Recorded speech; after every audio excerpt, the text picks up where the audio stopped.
नमस्कार दोस्तों।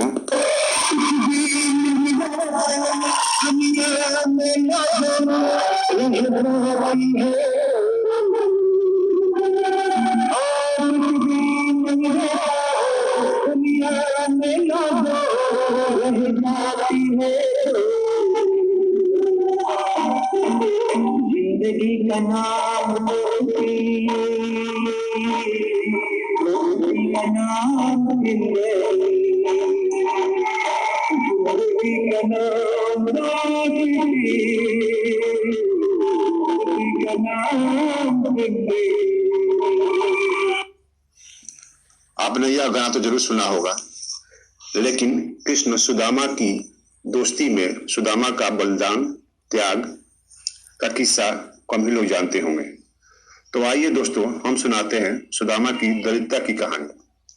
यह कहानी उस समय की है जब कृष्ण और सुदामा संदीपनी ऋषि के आश्रम में शिक्षा ग्रहण कर रहे होते हैं। आश्रम के पास ही एक विधवा ब्राह्मणी भी रहती थी, जो दिन भर भिक्षा मांगकर गुजर बसर करती। एक दिन वह विधवा पड़ोस के गांव से चबेना मांग कर लाई। उसमें से कुछ चबेना खाकर पानी पी तथा कुछ चबेने को पोटली बनाकर अपनी झोपड़ी की टाट में टांग दी। संजोग से उसी रात कुछ चोर उधर से गुजरे। चोरों की निगाहें जब पोटली पर पड़ी तो उन लोगों को लगा कि बुढ़िया अपना गहना गुड़िया बांधकर उसी में रखी है। इसलिए चोर लोग उस पोटली को ले भागे। लेकिन जब रास्ते में खोला तो देखा तो वह चबेना निकला। चोरों ने उस पोटली को संदीपनी ऋषि के आश्रम में फेंक दिया। जब सुबह विधवा ब्राह्मणी जगी तो पोटली न पाकर यह श्राप दे दी कि जो भी मेरा चबेना खाएगा वह महादरिद्र हो जाएगा। उधर प्रातः काल ऋषि की पत्नी जगी तो पोटली को देखकर अपने पास रख ली। कुछ समय के बाद कृष्ण और सुदामा लकड़ी काटने के लिए जंगल में जा रहे थे, तो यही पोटली सुदामा को देते हुए ऋषि माता ने बोला, इसे दोनों आपस में बांट कर खा लेना। रास्ते में सुदामा ने सोचा कि इतनी सुबह ऋषि माता के पास चबेना कहां से आ गया। उसने आत्मज्ञान से पता किया तो सारी असलियत सामने आ गई। सुदामा ने यह भी जान लिया कि विधवा ब्राह्मणी ने यह श्राप दे दिया है कि मेरे इस चबेने को जो कोई भी खाएगा वह महादरिद्र हो जाएगा। सुदामा ने मन ही मन सोचा, नहीं नहीं, मैं अपने सखा कृष्ण को इसका भागी नहीं होने दूंगा।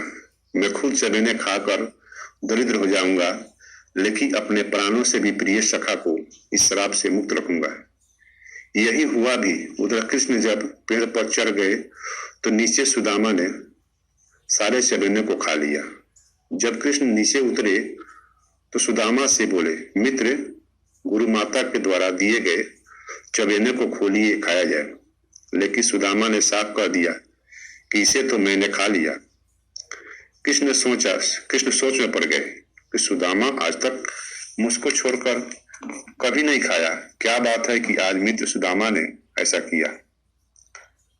कृष्ण भी आत्मज्ञान से पता लगा लिया कि इसका सारा रहस्य क्या है। कृष्ण बहुत दुखी हुए। कृष्ण सुदामा को गले लगाते हुए बोले, सखा, तूने यह क्या किया? सारा दुख अकेले ले लिया। सुदामा मुस्कुराते हुए कहा, मित्र, यही तो दोस्ती है। कृष्ण यह वचन देकर आश्रम लौट आए कि मैं भी इस उपकार का बदला अवश्य चुकाऊंगा।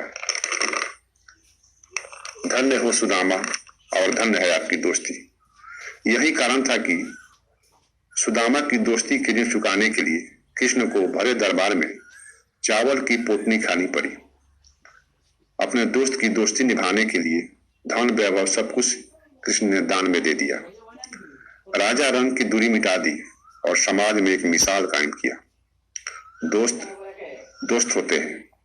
दोस्ती गरीबी अमीरी में नहीं होती, दोस्ती तो दो दिलों से होती है।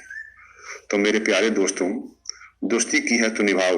उस कृष्ण और सुदामा की तरह त्याग की भावना रखो, अपने दोस्त पर थोड़ा भी आंच न आने दो, सारे दुखों को हर कर खुशी उस पर अर्पण कर दो। भगवान हमसे कुछ मांगे, भगवान हमसे कुछ मांगने के लिए कहेंगे तो मैं तो यही मांगूंगा कि हे प्रभु मेरे दोस्तों को सदा खुश रखो, सलामत रखो, क्योंकि दोस्तों के बिना जिंदगी किस काम की। तो मेरे प्यारे दोस्तों, यह कहानी आपको कैसे लगी? अच्छी लगी तो आगे शेयर कीजिए, लाइक कीजिए, कमेंट कीजिए और हाँ, यूट्यूब चैनल अनुपम ज्ञान पर अनुपम ज्ञान को भी सब्सक्राइब अवश्य कीजिए। धन्यवाद।